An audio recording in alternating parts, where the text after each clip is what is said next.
Welcome back, everybody, to our webinar series on the courses we offer through Gaming Concepts and Generation Esports.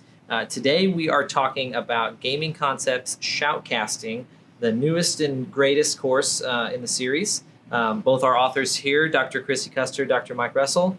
So we're going to talk about what Shoutcasting is. We're going to talk about the book, the curriculum, how to teach it, everything that's involved, like our other series. So, Mike, what is this course? How does it start? Well, our focus is on esports and careers in the esports industry and how those careers could go out into other career fields. But I think we should start with what is shoutcasting. A lot of people may not even know what that is. It's a new term. So shoutcasting, just in the simplest terms, is broadcasting. Football announcers is what I would equate it to. So esports events have their own announcers. They're called shoutcasters. Sometimes it's live events. Sometimes it's from home, and you might be shoutcasting over an event that's already happened, been pre-recorded, but you can still shoutcast over it. So just want to lay the groundwork so that we all know what we're talking about, because I don't want to do a whole thing on shoutcasting and nobody knows what that is, right? So this is a good place to start. So it's a relatively new career field, probably in the last decade. And what we're going to talk about later is what we've done with it is married it with journalism and broadcasting. So again, we're trying to get into a traditional school field with something new and a topic that might get kids in there that typically wouldn't be interested in journalism or broadcasting, but this might trigger them to join that. So,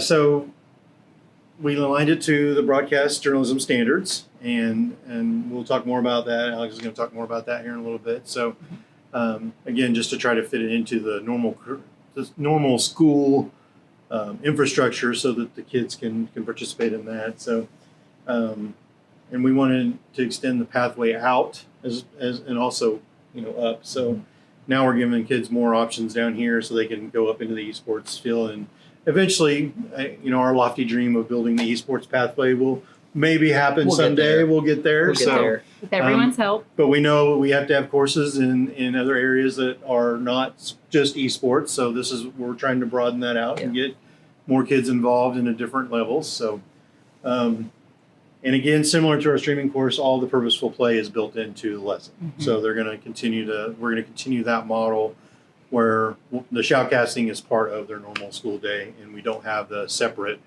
actual gameplay time built into it. So, yeah. So, shoutcasting, it being a new thing, right? But, it at the same time has been around for a while in sports commentating and sports broadcast, right? Sure. We're just doing it from a video game esports kind of lens. What are some things that students are going to be doing in this course different from other courses?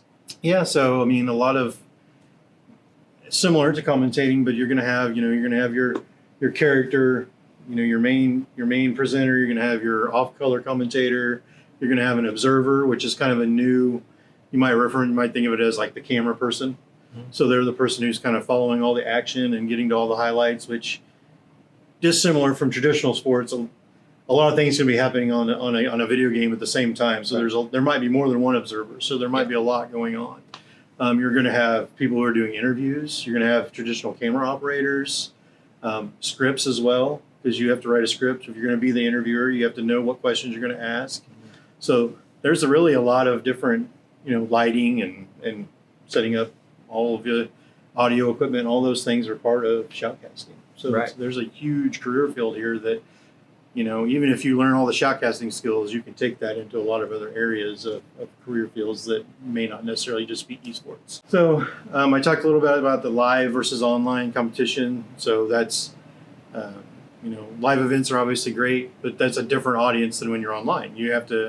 If you're in a live audience, you got to figure out how to get me engaged and be excited and scream and yell and know when things are happening, right? Because a lot of people go to esports events and they're there to support somebody else. Christy's done this to me. She's been in the room when I'm screaming and hollering, and she's like, because it's not a game she's familiar with. Yeah. And I'm not familiar with every game, so I don't know when good stuff's happening either. Mm-hmm. So the shoutcaster has to inflect in their voice and their actions on, okay, something cool is happening, so I need the audience to know that. So, but if you're doing it online, it's harder to interact with your audience like that. So what other ways can I engage my audience? Is it pinging the map or doing some crazy emoji or some sound that triggers that, right? So Equipment setup is another huge piece. I think we're going to talk a lot about that just because of all the different equipment we're going to need. The terminology related to shoutcasting, I mean, we go into that in quite a bit of detail on, they're going down this lane, they're doing bot lane, they're going top lane, they're doing, the tank's going this way. You just have to know all the terms of the games, and there's so many games. Even shoutcasting multiple games is difficult. It'd be like a hockey announcer broadcasting football. They're different things, and you have skills, and you might be a good announcer, but very few people do multiples. Joe Buck is one that I can think of off the top of my head. He does football and baseball. Mm-hmm. His dad was an announcer too, so maybe it's in the genes. OBS, we talked a little bit about OBS and streaming. OBS will be the thing in this class, though. You will have to use it, and you will need to know it. So, working as a team, all those different roles working together, how to interview your guests and interview the players as they're coming off the stage, what questions to ask. We do talk a little bit about AI in here.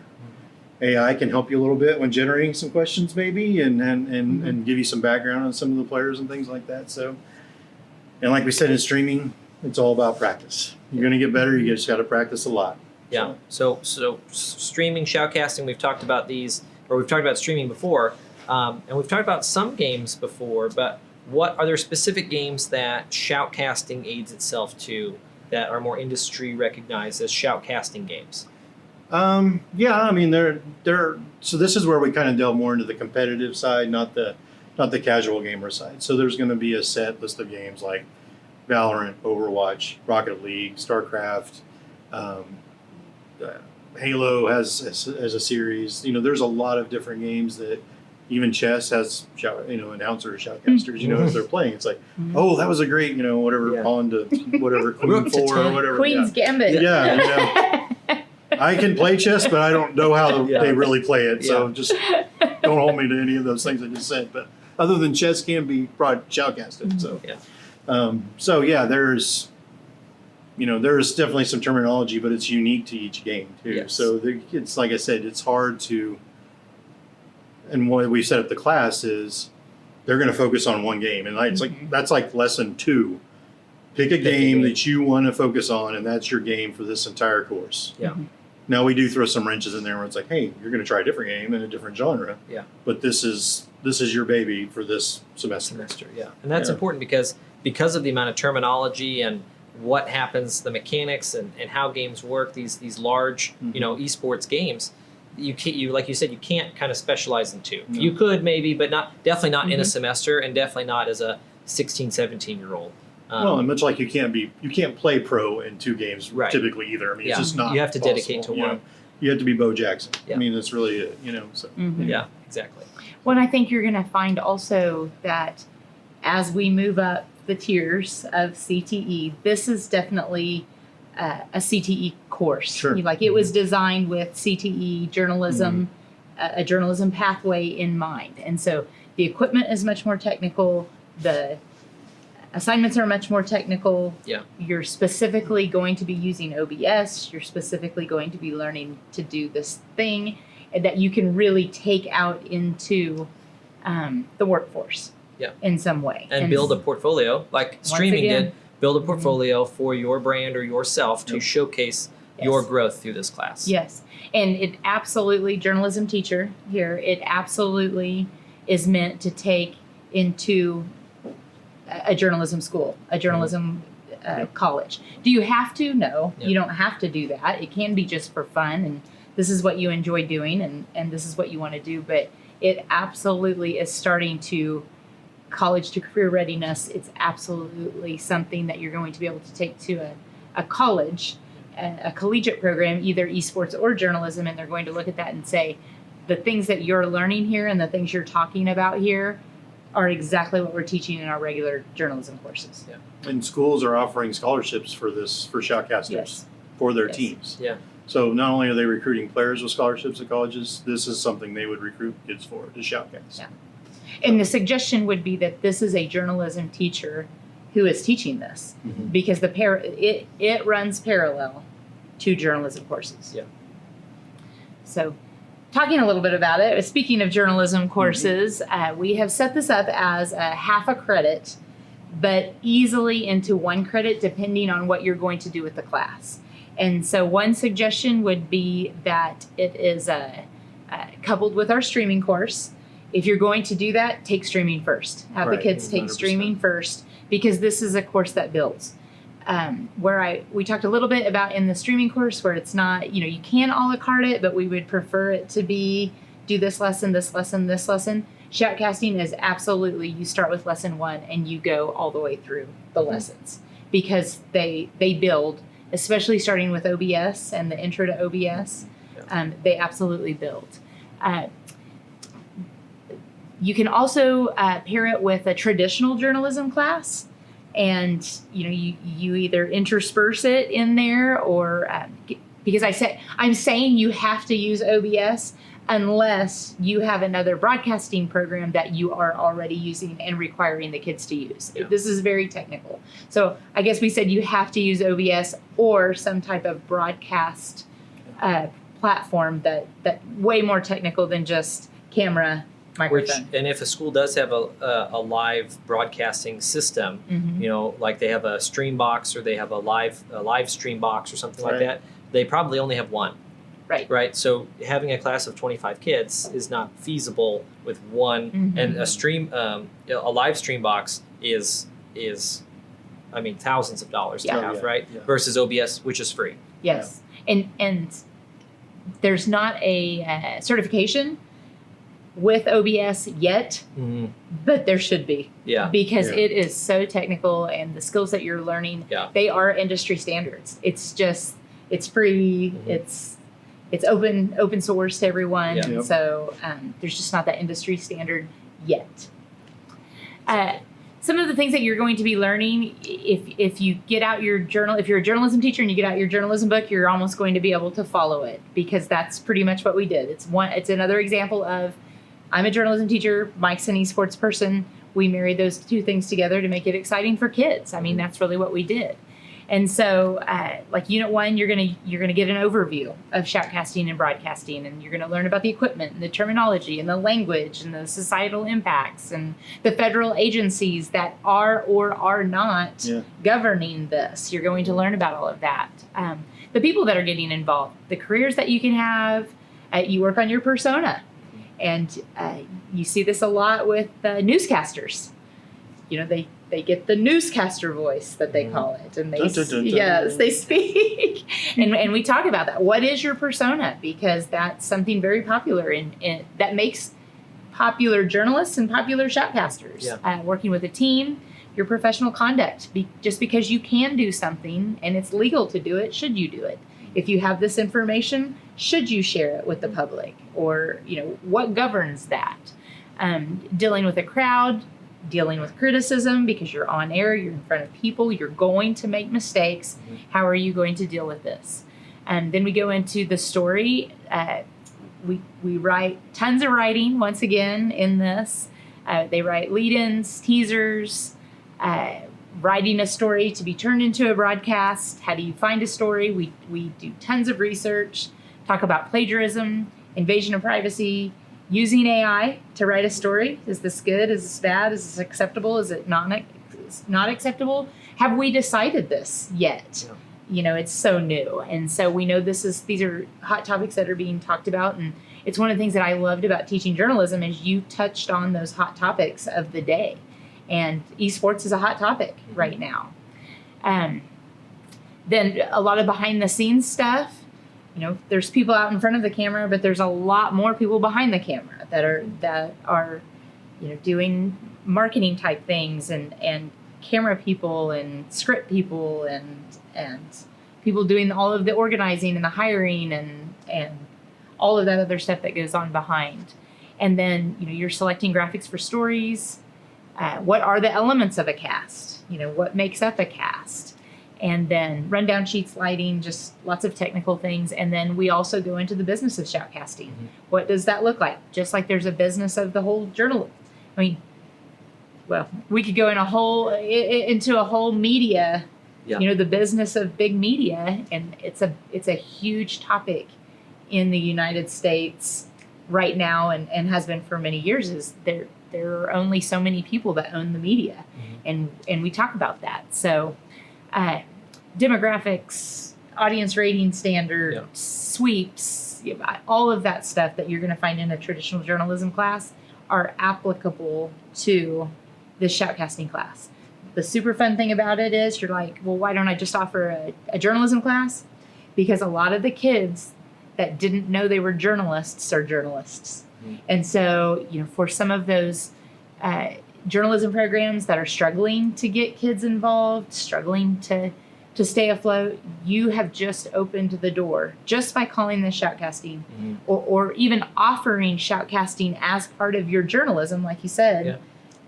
More opportunities because OBS is free and you can download it on your computers, and it's fairly easy to learn. You've just opened your door to a whole new demographic of CTE kids that didn't know that this was journalism, because that is what this is. Something I just saw recently, and this was new to me, was somebody was shoutcasting the World Risk Championship. A board game. So, it doesn't have to be video games. It could be it could be Risk, it could be Monopoly, because there's world championships for all of these things. Most of us don't know when they happen or why they're happening. But it's very competitive, and for the people who are there, they're serious about it, and they need somebody to say, "Oh, we just bought Boardwalk and put a house on it. I need to be excited about that," right? So, I mean, that's where you learn these things. So you need somebody who's steeped in Monopoly lore and knowledge and can fill the time gaps. You can do that with this. So it's again, and just another, this was new to me. I just happened to see it the other day when I was probably researching something else, but it popped up on my YouTube channel as, hey, it's the World Risk Championships, and there was people shoutcasting it. So and going back to what Christy said, you can stream, you can shoutcast over everything, and you can turn kids that aren't traditional journalism kids into journalists, right? And that, that incorporates a whole new population of kids to get interested into it, not even just journalism, but, media arts, right? Like, videography, audio, journalism, broadcast, and they never had seen themselves like that. And I think that that's great to offer that as just another filter or another, you might call it an expansion pack on journalism. Right. So. Well, and we talked about the class, it's designed, there's 57 lessons over 83 days. But if you are a production class or you choose to be a production class, then you do like a Friday Night Lights thing, or what's the athletic event, or like you were talking about, Mike, maybe they shoutcast the forensics tournament. I mean, there's just so many. Your creativity is limited by what those kids come up with. The activities that you can do are limited, but at its core, the lessons that are in there are the 57 lessons over 83 days in there. Now, I will guarantee you, OBS could be a whole semester. We touch on it, and we're going to give the highlights. There's going to be some kids that we've talked about what does the teacher's job? Time management. Because you can pick this thing to death. Meaning, audio, it's not quite right, it's not quite right, it's not quite right, or, that's how powerful OBS is. And so, but you could definitely do a production class with it and do morning announcements with it. You can do it could either be paired or enhance or replace a lot of broadcast things that you do in a building. So, these kids can go out and shoutcast, like you said, the forensics tournament. They could go out and shoutcast and highlight some of the stuff that kids don't get recognized for in school, like Scholars Bowl or, debate team, or, some of these things that they happen and kids get medals and stuff like that. And you might get a brief mention on the announcement, but you throw shoutcasting onto it and it's at a whole nother, level, right? Where it can be very creative. So. Well, and the equipment in the lessons, because we tease as an internal group that if I can do it, if I can techie it, anybody can techie it, because I'm the lowest rung. Which is why she wrote the lesson on OBS. I did. I absolutely really did. good. I absolutely wrote that lesson on OBS, and it took me forever. But once I learned it, you've saved how many thousands of people from it. I'm so excited because I want every teacher now to learn how to use OBS, because it just opens up so many things. And now you can where it's harder to take that expensive equipment and then you have to go back and edit and do all of that stuff. Well, you can hook your cell phone up to, Mm-hmm. and now OBS, your computer, your gaming laptop or whatever is facing me, and my phone camera is hooked up and facing the Scholars Bowl team, and there's just so many opportunities with using OBS, and I'm really excited about it for these kids and these teachers. And the technical skills we've amped up. It is by far the most technical class that we've done, and it's a technical class, but an application class immediately. Yeah. One of my favorite lessons, and I think you wrote it, is on Shoutcast Daily Life. Oh, yes. Where you actually are shoutcasting, what you see for 20 minutes, and this is what's going on, and you're going through your school halls or whatever. And that's a great when you start getting into it. Right, I wish I could shout out to the YouTuber who does that, this British guy that does it on YouTube who shoutcasts daily life. But that's a great thing to do in the morning or in between classes. That's your bell ringer. Yeah. All right, guys, go on outside. I want to know what's going on in the halls. Yes. You've got 1 minute. Come back with your video, and we're gonna watch them. Yeah. So and that goes back into practice, right? Oh yeah. Is practicing everywhere you can, and if you make it fun and you make it interesting and you make it creative, the kids are going to be all about it. Yeah. Yeah. But the technology that they're learning, not only OBS, but the audio, the production, the writing, the graphic design. Once again, we lean very heavily on Canva. Do what the teacher's comfortable with, but we love Canva. The editing that can happen in Canva, that is so incredibly easy. Mm-hmm. It's and free. Yeah. And free. And once again, we've broken it down. Mm-hmm. Step by step. Everything's provided. All this instruction for all, editing video in Canva. Not everybody edits video in Canva because they immediately think of things like, an Adobe product, or they think of, an Apple product, or they think of Avid or something like that. But, Canva can do good edits, right? If you don't have to do a lot. Mm-hmm. And it's free, and we list all the steps and how to do it. You get me in front of Photoshop and I'm lost. Yeah, Yeah. it's way It's too like, many buttons. But if you choose to, Yeah. Yeah. I mean, if you choose to, if you want you- to and you're familiar with it, have at it. Yeah, And if your school has that, do it. yeah, Yeah. And some schools have to have that Yeah. certification. Yeah. They have to have it, and you can absolutely do everything in Mhm. Adobe, and you can get the certifications for it. Yep. But if you don't have to, or you want your kids to have a broader spectrum of things that they can do, the student companion for this is 188 pages. Mhm. And it is because all of the instructions are in that student companion. Yeah. And so I'm sure there will be edits on our side from that because we broke those instructions down to step by step so that the Christy Custer types of the world can stand in front of a class and say, this is what we're going to do. Right. So it's probably, Shoutcasting and streaming are absolutely my favorite courses, and it's probably because I learned so much as an instructor. And I think you talked about it a little bit before, it's injecting that excitement. Mm-hmm. I've been a teacher for 24 years, and look how excited I am about these two classes. Yeah. Because you don't have to go back to school. You don't have to go to a huge professional development. Follow the book. Yeah. Know that there are going to be hiccups. Mm-hmm.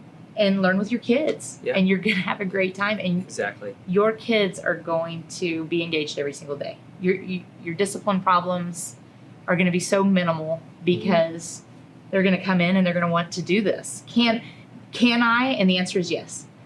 Mrs. Custer, can I? Yep.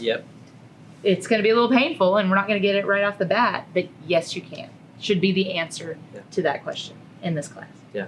I don't think I've ever heard you referred to as Mrs. Custer. Well, I rarely in am. my entire life. I was like, where did that come from? We come from a school where they used our first names. They called the teachers by their first names. So it was never Mrs. Custer. No. I've never heard that. So anyway, sidetrack. Poof. Put that away. Yeah. So shoutcasting, right? It's a massive course in technical knowledge, but it also aligns so well, like we've talked about, to journalism, to broadcast, to career pathways, CTE pathways that we have established in schools. But not only does it align to several CTE pathways, it also conforms to ISTE and CASEL 5 standards for an engaged and empowered learner, as well as mental health. So it has all of the same standard sets that the other books have, and then offers that CTE component to it, being aligned in the AV technology cluster. So we've talked about standards and how the course aligns and how it fits into your CTE pathway, but a lot of teachers are new to something like this. So how do we go about teaching an esports course, especially something as new as shoutcasting within a traditional school setting?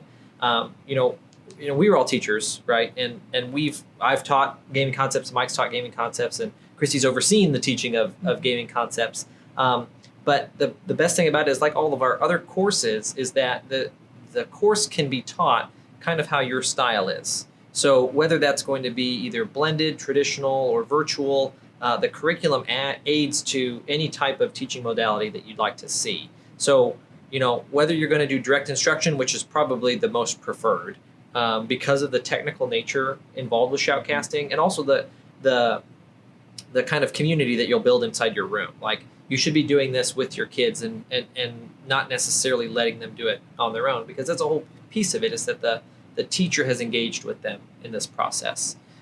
So your ability to teach it is kind of whatever's comfortable to you, although we'd recommend it being in a traditional classroom setting, right? A traditional teaching model. I think particularly in this class, since there's so much teamwork going on between, you got all those different pieces working together to create a shoutcast, as far as all the things we've talked about with the commentary and the reporters and everything, it would be best, in my opinion, to do it in class, as a group. So yeah, because you're only going to benefit from each other's knowledge. Whether somebody gets really good at OBS or a few kids get really good at OBS, those are going to be kids you lean on. Or some kids may pick up different aspects of OBS and be like, oh, I really know how to tune your audio really good. Let me help you with that real quick. Yeah. So learning together as a class is definitely going to be vital to something like this, because you definitely want to fail together and you want to succeed together. Right. So learning together is a vital component. And I think you're really going to find also what you like to do. And there's going to be kids who love being in front of the camera, and there's going to be kids that love to be behind the camera, and there's going to be kids who love to edit. And so, if those groups could be as diverse career-wise, everyone's going to have a much better experience, even when we require you to do a different role, because I can help support you in this, and you can support him in this, and like that. Absolutely. Yeah. So one of the new things that has, come about because of, the nature of students putting things online is privacy, and students and parents understanding what they're doing. And I know that you've got something different for streaming and shoutcasting that is kind of pertinent. Right. Well, we have a permission form that teachers can send home with their students and have their parents, just to be aware of what they're doing. One of the things that they're going to need to talk about right off the bat is, are we going to do this live? Are we going to shoutcast live? Are we going to put this on YouTube? Are we going to, Facebook Live? Or, how are we going to use this? And what kind of storage are we going to do? And so if you decide to have when we're talking about the portfolio, do we want students to start building their own YouTube channel so that they can, or do they already have a YouTube channel? And are we going to allow school work to be put on the YouTube channel? What kind of parameters are we putting on there? And so we just felt like, and this is from the field, educator feedback, they were like, do you have some type of sample permission form that we can have, and what are some of the things that we should talk about while we're in there? But it's not just, I just think it's good practice to let parents know when their kids are dealing with technology, and depending on what technology you decide to use, are they going to need to create an account? Is it okay for them to create an account? Depends on how old the kids are.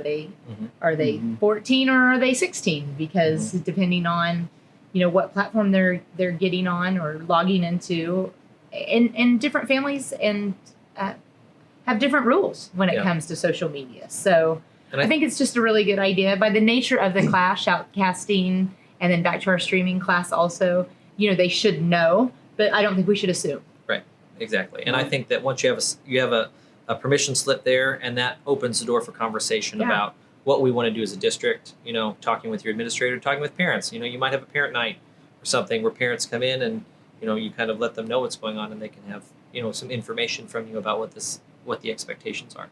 Yeah, and I think it's important too for, obviously in the videos we put in use in our courses, we vet them and we go through them and make sure everything's. Mm-hmm. We have no control over what the kids are going to get on YouTube. They're going to look up shoutcasting videos, and there's going to be a million of them that show up. We can't control what they're going to see in those videos. So I mean, we have recommended people they can watch and things like that, but they're going to run into cuss words and things like that. So it's really kind of, it protects the school and the teacher as well. Just because sadly they're going to find stuff out there that there's going to be some cuss words thrown into a shoutcast. That's just unfortunately that's just part of it. So, and I think as educators and being a former administrator, your first instinct is to shut it off. Yeah. It's just easier to. We don't allow that, and we're not going to stream, and we're not going to put this on YouTube, and we're not going to. But is that realistic? Is that teaching, or is that just? Well, and that's the teachable moment. Yeah, exactly. If we want kids to stop cussing during their shoutcast, when do we teach them? Yep. We teach them in this class, and we show them an example of what that is, and then we say, "This is not a good example. Yeah. This is how you should do it." Because it would be great in a year or two when we go back to rewrite this book and we have to put new videos in there. If there are thousands of new student-created shoutcasts that are appropriate to use. Absolutely. Yeah. Absolutely. That's our hope. Yeah. That's what we want. Yeah. So as we get into this technology and we get into this, maybe new genre, streaming, shoutcasting, and bring it into the schools, it's just really important that everybody's on the same page. There's going to be district standards, also. Are any of the things that we're doing in shoutcasting, maybe they're allowed when it's not allowed, in district wide. And so there has to be exceptions sometimes to the rule, or maybe not. Maybe the district chooses not to. Yeah. But I just think when you open up the lines of communication, it's always better than when you're trying to hide it. There's nothing to hide here. Right. I mean, it is what it is. Mm-hmm. There's ways to do it safely, lots of ways to do it safely. There's lots of choices. And once again, like you said earlier, the adults in the room are making the decisions. There's not one right way to do this. If you choose that you're just going to do videos and not put them online at all, and just have them, on some type of storage device within the class, that's fine. You can do that. Yeah. You can do that. It's totally possible.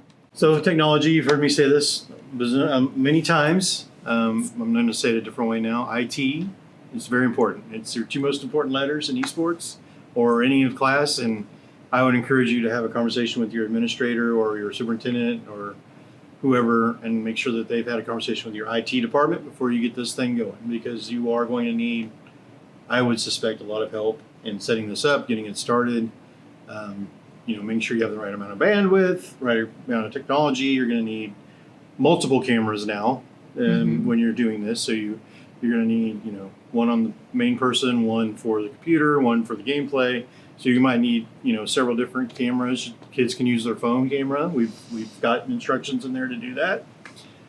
So there's a lot, you're going to need some nice microphones, better microphones, I would say. You're going to sound a little bit different than speaking into a headset as opposed to having an actual microphone in the room. So, and different roles are going to require different equipment. You're going to need lighting. So you have a studio light up. So there's a lot of different technologies you're going to need to acquire for this class that you haven't really had before. A couple other things is you are going to need computers. It's just going to have to be that way. For this class, we have to have a computer because you have to download OBS. And again, if you're a techie and you're familiar with another system, feel free to use that if it doesn't require a computer. But in our experience, the way we've created this course, it's all PC. You're going to need a computer. Now, you can stream gameplay from consoles and things like that if that's what you want, so the kids can shoutcast, but you will need a computer. So that's the big takeaway for tech on this one. So.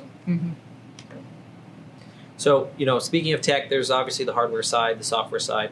But speaking to that, students are very involved with technology. They're used to everything about education being technology-based, especially now after COVID, everything being online. And so we do offer all of our courses on our LMS platform for students to engage with the curriculum in different types of modalities, right? So they are able to engage with it either by reading it or by watching it or even interactivity components that are built in each lesson. And I think that that's great because our system allows for students to have a much deeper understanding of something because they can do those manipulatives online. They can have that community online, and it can be, where they're uploading videos. If that's where the teacher chooses to put the videos, or the district chooses, it's going to be on, the online platform that we offer, that's locked down and it's only to the students in the school there. Then that can be a great place for students to have safe, constructive feedback from their peers, and from the teacher, and even parents sometimes can get on there and able to see what their students are doing, which is a great feature to that. So, the online learning platform that we offer, houses all the stuff. The students are able to get content from their teachers. They can submit assignments. They can do discussions. They can do quizzes, just like a normal LMS in a school, but with an esports lens, and one that allows just a lot more like engagement, right? It's a lot more fun, and it's easy to use for teachers, right? We worked really hard. I don't even know how many meetings we've had about building this over the years, right? About, all the idea sessions. And so our LMS and our platform is built by teachers that frustrated and have used Blackboard and Canvas and, Edmodo and Schoology and Power School and all that stuff. Moodle, right? And so when you have an LMS that's built by teachers instead of a company, then you can have all of the best of each one of those shine through. And I know that your favorite thing is the calendar, right? We've talked about it a few times, but right. What's your favorite thing about the calendar? This whole course, my favorite thing is the time that it saves.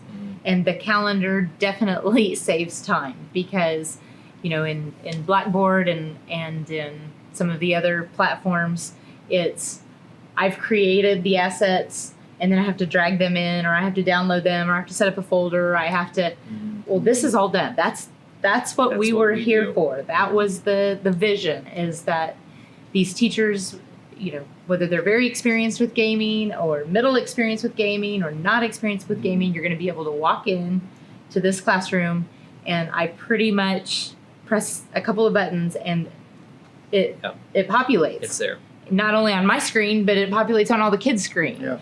And so that just makes me really excited. And then once it's there, you can move things around. And once it's there, you can edit the lessons. And so if I don't like that video, then I can put a different video in. Or maybe I know on this day we're going to have a mandatory quiz that we have to give on social emotional learning that the district, I can put that in there also. Yeah. And so it's just very user-friendly, very teacher-friendly. Yeah, the efficiency of assigning content to kids is so fast compared to other systems where, like you were saying, you have to open something up, change the dates, save it, go back out, go to a different section.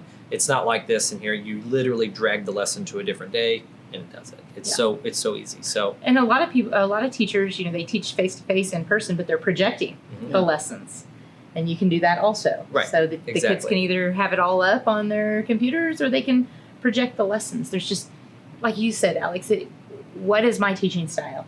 Our teaching styles are all different and they're all in there. They're all in there, and it aids to all of them. Yes. So it lets the teachers teach. Yes. So instead of worrying about the lesson or the curriculum. Yes, definitely. So speaking to that, the LMS and the online platform is a resource for kids, but we are a resource for the teacher and for the district. And so, we have a dedicated service team and success team to make sure that you are comfortable and successful in esports and in your scholastic experience. So that means curriculum, that means teaching, and that means tournament support for any questions or trouble that you might have. We also offer webinars. We're doing one right now, right? So this will be one of the webinars that you're watching.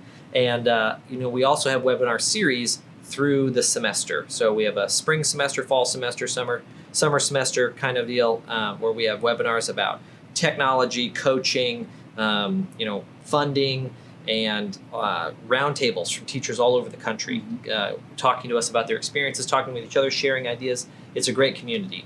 Those are probably my favorite ones to hear everybody's experience. Not necessarily with gaming concepts, but just esports education in general. Right. And all that's put on our YouTube channel. And that is a massive amount of PD that is available to you completely free, that you can go and research and look through and find, that we offer every topic you could think of about gaming concepts is on that YouTube channel. So people should definitely subscribe so they can see everything that we're doing on there. But not only do we offer free resources for teachers, but we also, if you're looking to really make a robust program in your district or in your building, we also offer something new for this year. Right. So Mike and I both came from the alternative school world. We taught at an at-risk school, alternative school. And one thing that we learned is that you can't go to college to become an alternative school teacher. There is no certification for, alternative schools. And you can be a science teacher and a math teacher and a social studies teacher, but how do you become an esports teacher? How do you become an alternative school teacher? And so we wanted to provide training for schools and educators who want to dive deeper into esports and the pedagogy of esports, and really it goes wider than esports. It's about engagement. It really is about changing education and meeting kids where they're at, and there's a lot of right here, right now learning and applying why it's so important for students to be able to apply what they're learning right now or tonight when I go home. And so we're going to do a whole series. There's 4 courses that we talk about being the base courses, and that's going to be the intro to esports and education, just curriculum and platform navigation, and not just gaming concepts and high school esports league, but there's a lot of people, myself included, that don't understand when you join like a high school esports league, the games aren't involved. The games aren't there. And so there's a lot of information where the high school esports league platform and our gaming concepts platform, 2 different platforms, and so there's just a lot of that base knowledge that you wouldn't know unless you were already in it. Fostering an inclusive and positive culture. And this is good, not just for your esports team, but it's good for your school.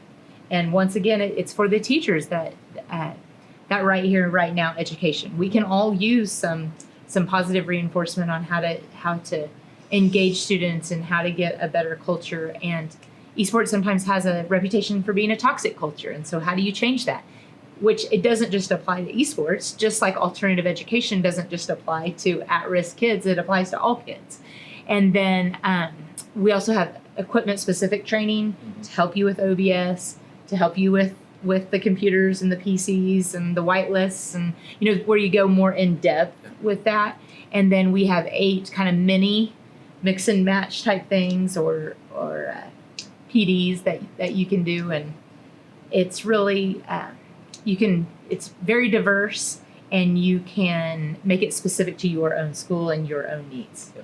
So we're excited to offer that in person, hybrid, online, virtually, and then eventually it will be asynchronous. But right now we want to see how it looks just being synchronous. Yeah, and what a great leg up that districts can have, especially as esports is the new thing. A lot of districts are putting a lot of money behind esports in terms of hardware, right? In terms of facilities, and that is not something that you want to come back to your board and in 2 or 3 years and say, well, it didn't work out, So, having, getting the information to the teachers to build your program and have a strong foundation with your people is what's going to allow you to keep that program successful. It makes it sustainable. Absolutely. Having these parts of having classes in the day and also the esports program after school, that's a sustainable program at that point. And you're just going to be able to keep building it, and you'll eventually have kids that be 1,200 kids in a school, and 1,500 or 150 of them are taking gaming concepts. Yeah. So I mean, that's just that's what we see. So absolutely. But you want to build a sustainable program, because it wouldn't be good to go back to your district and go, hey, we bought $40,000 worth of computers and we're not going to use them anymore because this is done. So, yeah, absolutely. Well, Mike, Christy, thank you so much for this deep dive into shoutcasting. I know I've kind of enjoyed the conversation we've had too, and hopefully everybody else has enjoyed the conversation. Yeah. So thank you so much for watching, and we will see you next time.